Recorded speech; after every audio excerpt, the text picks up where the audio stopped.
Hello, I'm Cameron Walker. So you might be wondering why I'm stood in the actual freezing cold inside a snow dome in Tamworth. Well, it is because it is the final weekend of Team UK Invictus Games training here before they fly off to Canada to join Prince Harry for the 7th Invictus Games, the competition which helps veterans as well as serving personnel with their recovery and rehabilitation. And we have been speaking to a number of competitors, organisers and family members here to see how they're feeling. Training well and truly underway here at the Snow Dome here in Tamworth, and I'm delighted to be joined by Chris Platt and his family, Rebecca, George and Edward. Welcome to GB News. Chris, you are a former RAF Colonel, aren't you? Corporal even, apologies. But you are taking part in so many sports. What are you taking part in? Yes, I'm taking part in sitting volleyball, wheelchair basketball, skiing and indoor rowing. How do you balance your time between the different training sessions? Good question. There's not a lot of time to think. It's just bounce between each sessions and do as best as I can. As part of the RAF, you had some quite serious pain, didn't you, for around 5 years that you struggled to cope with. Do you mind telling me a bit about that?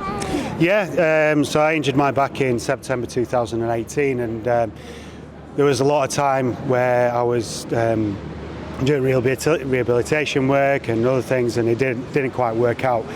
So I needed surgery, but even since then I've still had the chronic pain to go with that. So it's been a long journey and a long recovery process. And it hit crisis point at some point, didn't it? It did. So yeah, in June, July 2023, that I pretty much hit the lowest point mentally wise. I'd developed an injury in my wrist as well, and everything seemed to be going against me. So there was times where I thought I didn't want to be here. I'd much prefer to go elsewhere, shall we say. And it was your family who kind of brought you back from that, right?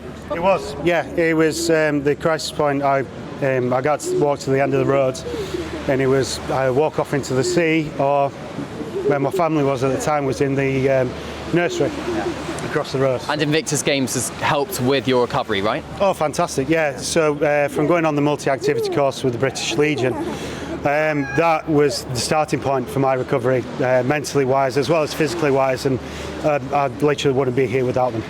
Listen, great to see you. Firstly, congratulations, Vice Captain. What exactly does that mean? Does that mean you have to look after everybody? You're in charge of what's going on? You have to be across every sport? What does it involve? Yeah, so basically it just involves keeping an eye out for everybody. We're a bit of a voice for the team, so anyone on the team can come to us, ask us any questions. There's a bit of a welfare role. We also just rally everybody and just make sure that everybody's where they should be when they should be. But the RBL have a really supportive team that then support us. So yeah, it's a great role to have. I'm very, very lucky.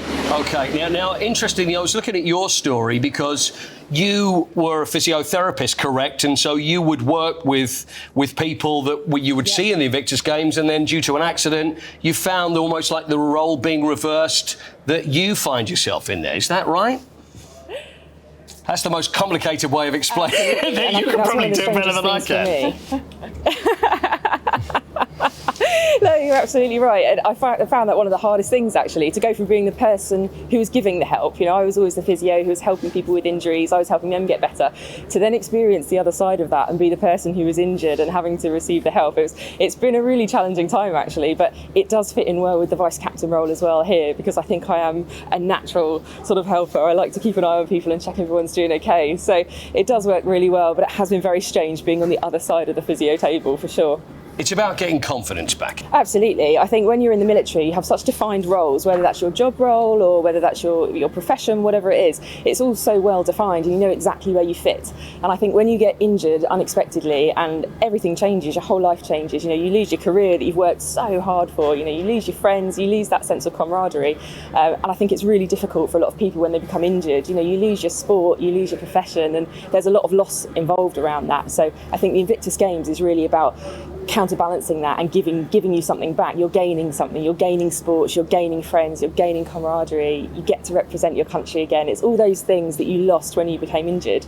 So yeah, it's really, really great, and you see it a lot with everybody here. Everybody is gaining from this process. It's really incredible. I'm imagining it's extremely competitive though, isn't it? Of course it is. Everything in the military is competitive. Yeah. You know, we can turn anything into a competition. It's one of our skills, definitely.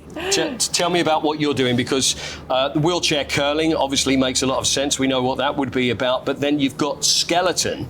Now, is it exactly the same as we would see in the Winter Olympics? The terrifying laying on like a tray going round at about 80 miles an hour?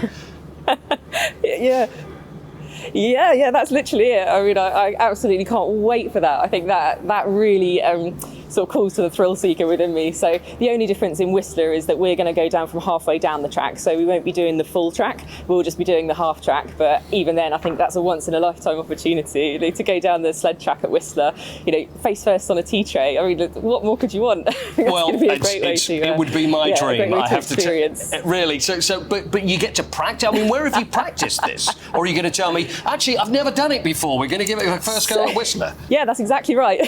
Really? In true military fashion, the first time we actually go on ice. Yeah, we'll be on Whistler. Yeah, 100%. Yeah, full military way. Just drop us in at the deep end and see how we go. But yeah, we're doing some indoor training. We're doing some land-based training. So we went to Bath Uni and we did some push starts on their concrete track. That was amazing. Right. Got to meet some of the able-bodied Olympians there. That was a really good experience. But a lot of our stuff is practicing lying on the sled in a room and having a VR headset on and just practicing the moves. So yeah, the first time we get out there on ice will be our first time on skeleton. So just adds an extra layer of adrenaline to it. Honestly, I'm wishing you all the very, very best. I'd stick with the vice captain role and I'd maybe leave the skeleton for a while. I know what you guys are like, but have a great time. And I'm delighted to be joined by Team UK's manager, Louis Assion. Welcome to GB News, Lou. Thank you. So first of all, it's all about recovery, isn't it, for these veterans and serving personnel for the Invictus Games? Yeah, that's right. So we've got 60 competitors, 2 travelling reserves who are wounded, injured and sick, and they're using the Invictus Games as part of their recovery. And we have serving personnel and veterans. And how has training gone so far, particularly with winter sports being included for the first time, adaptive skis and things like that? Yeah, that's right. So the whole process started about a year ago, and we've had a whole variety of training camps dotted around the country and then using our base at Lilleshall, and we've included the winter sports, which is really exciting for us, and it just shows how inclusive all activities are. So with the winter sports we have a range of adaptations. Some personnel don't need any adaptations, they just get on and ski or snowboard, but we do use equipment like the 6 skis, or maybe some people might want to use outriggers just for a bit of stability. And talk to me about some of the challenges which competitors have gone through to get to this point and how the Invictus Games helps them kind of get on in life. Yeah, I mean, the Invictus Games is great for them because, as I say, it's part of their recovery, but it's also about their friends and family. And a lot of the veterans and the serving personnel, they've either been wounded, injured or sick, and all of a sudden life has changed, and they're using activities such as skiing as a way to rebuild confidence, rebuild self-esteem, and just realise that actually there's loads of different opportunities out there. We just need to adapt. And how are they feeling? Because we're getting pretty close now, aren't we, to you flying off to Canada? Oh yeah, I mean, this is our last training camp. We're all together, all the friends and family are with us, so it's a really exciting weekend.